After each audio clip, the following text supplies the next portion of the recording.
Hello everybody, my name is Paul Baker and I am currently appearing in Taboo, the musical, at the Brixton Clubhouse from now, which is October the 6th until December 23rd this year.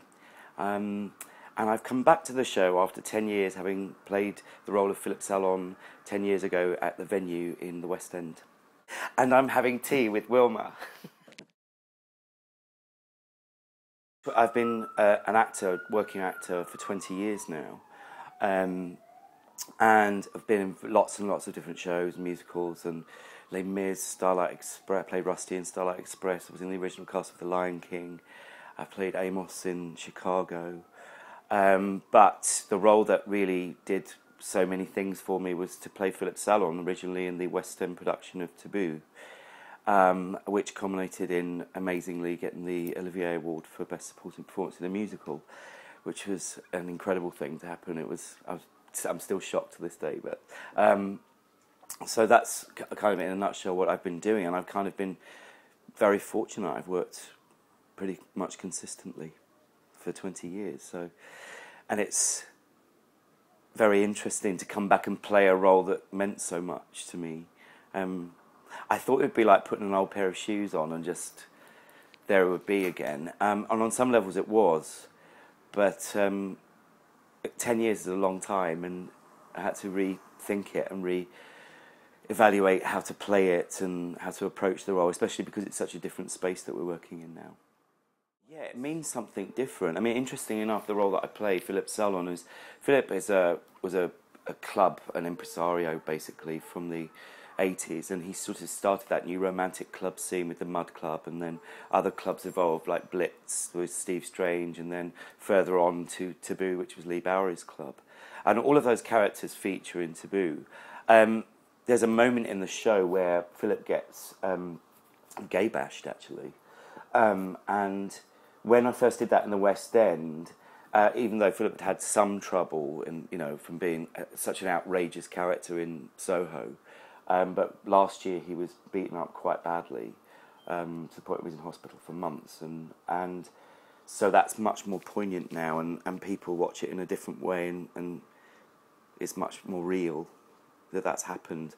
So yeah, things like that, and there's a relevance politically, is a relevance, in as much as that those were the Thatcher years, and now, the way the state that the country's in now with the government that we have. So there are similarities, relevances, but they mean something else. Well, I think what people think, because it says the Boy George musical, they think that they're going to get a biopic version of all the Culture Club hits or Boy George hits. And there are 2 songs in the show which are original Culture Club songs. But actually George and Caban Frost have written a brand new score. They wrote a brand new score 10 years ago, and now there are 2 new songs again in the show that have been written recently. One that was in the Broadway production, and one that's absolutely brand new as well. So it's not a sort of jukebox musical, really. And it has its own story. I think what was interesting is when Boy George was approached to do a musical about him and the 80s. He was quite definite that he didn't want it to be a jukebox musical or a biographical piece about him. So they wrote a story and created a story about a young guy called Billy who, leaves home and moves into a squat, which is actually similar to George's story, but they took it away from him, and then the whole George story is involved as well. So you have that running alongside another tale, but a lot of it is biographical but used in someone else's fictional character. Interestingly enough, Siobhan McCarthy, who played the original Donna in Mamma Mia, is a great friend of mine, and a few years ago we did a new musical of Peter Pan at the Curve, or Curve, you're not supposed to say that, in Leicester, and she was playing Mrs. Darling, and I was Smee, Mr. Smee, but at the beginning I had to play Manners, who was like the butler in the Darling house, And we went on stage at the beginning. We had to go on, and we were up in the. It's like it opens with in the bedroom scene, and they had smoke at the beginning before, because Peter Pan. They did a section of Peter Pan flying around the stage, and the smoke machines went off like crazy. So I walked into the Darling house, and it literally was like the Railway Children, and you couldn't see anything. And she walked through the smoke, and neither of us could speak. We both absolutely lost it. Just laughing. We just couldn't even say anything. It was just too funny. The whole thing was just absolutely hilarious. And the audience couldn't see anything either, and they were all laughing as well. So we kind of had to just sort of wait till the smoke abated, and then finally we got on with it. But yeah, so many things like that happen. I have to say, I'm not a big fan of actors being silly and doing practical jokes on stage and stuff like that. Because I always feel like, an audience have paid good money to come and see something, and they want it to be the most special experience they're going to have. So that sort of thing doesn't really appeal to me. I know it sounds a bit boring, but I'm not. I'm not a fan of that behaviour. It changes as you get older. I remember the roles that I really wanted to play when I was young. I really wanted to play Tobias in Sweeney Todd. I really wanted to play Charlie in Merrily We Roll Along. I'd love to have played the baker in Into the Woods. But now, stuff that's on, my very first job was Les Mis, straight from college. And I did that, and I was in the ensemble. I played Jolie and understudied Enjolras. But now I'd really love to have a go at playing Thénardier at some point. I think it's just such a great part to play. I've always wanted to play the Phantom. But I think there's a sort of I'm not very tall, so I think there's a height issue or something with that. I've actually gotten down to the last two quite a few times for it. And Cameron's like, I really want you to do it, but you're just not tall enough. So, to be honest with you, what I've really enjoyed career-wise is that I've not particularly done... I've been in a lot of original casts, and I've created lots of roles, as opposed to taking over things. The only roles that I've actually taken over are Rusty. I played Rusty in Starlight's Best for 3 years, and Mrs. Cellophane in Chicago. But other than that, they've kind of been mostly originals, which I enjoy more. I like that process. When you take over a role, it's kind of set in stone what they want, and they kind of want you to just do the same thing again.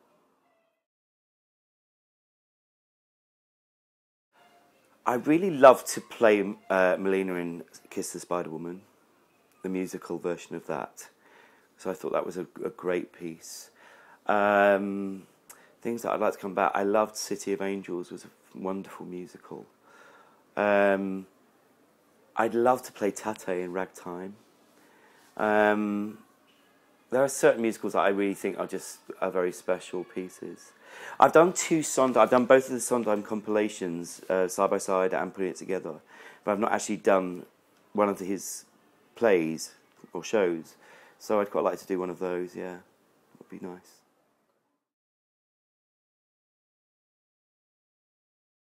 I know people forget, and we live in a world now where mobile phones most of us can't actually function unless we've got our phone by us, or, for either Facebook, Twitter, emails, whatever it is.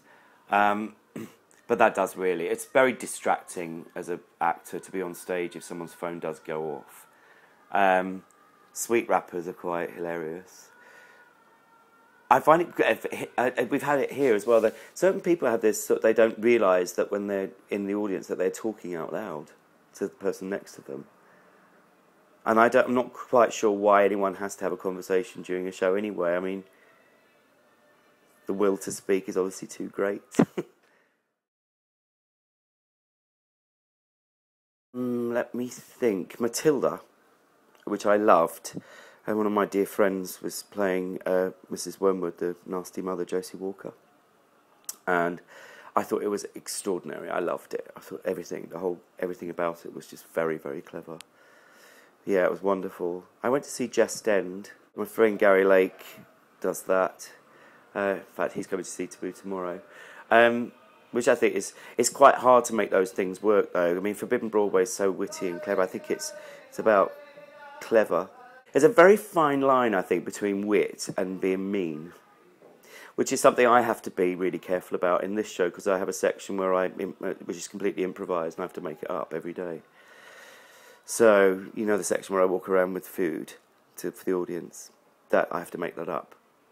And it has to be edgy and pithy, but I suppose because I'm walking around, I've got vegetables all over my head. So, and I think you have to make sure that you're laughing at yourself first before you can laugh at anybody else or be naughty. It's basically just got to be a little bit naughty as opposed to mean, and that's what I mean about Forbidden Broadway or Just End. Is like, you know, you got to be. I think you have to be careful about being mean about people as opposed to clever and witty.